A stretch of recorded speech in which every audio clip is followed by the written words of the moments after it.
Tasty and spicy egg garlic curry మీకోసం. ఫస్ట్గా చూపించిన ఇంగ్రీడియంట్స్ అని ఒకసారి మిక్సీ చేసుకుని పక్కన పెట్టేసుకోండి.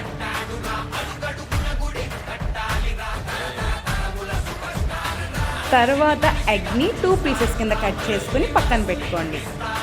తర్వాత పెనం మీద ఆయిల్ వేసుకుని ఈ పీసెస్ అన్ని కూడా ఒకసారి ఉప్పు కారం పసుపులో ఒకసారి ఫ్రై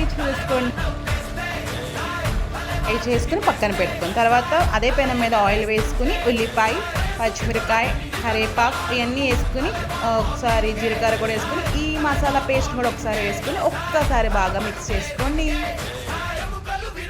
తర్వాత ఒక్క ఎగ్ని ఉంచుకుని దాన్ని ఒకసారి తురుముకున్న తర్వాత ఒక్కసారి ఫ్రై చేసుకుని తర్వాత వాటర్ వేసుకొని మగ్గించుకోండి. తర్వాత ఎగ్ని పక్కన పెట్టాం కదా, ఆ స్లైస్ ఒకసారి ఇందులో వేసేసుకొని మూత పెట్టుకుని మగ్గించుకోండి. ఉప్పు కూడా వేసుకోండి.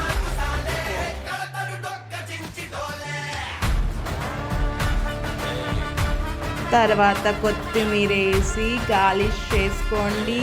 సూపర్ అండ్ స్పైసీ కర్రీ మీకు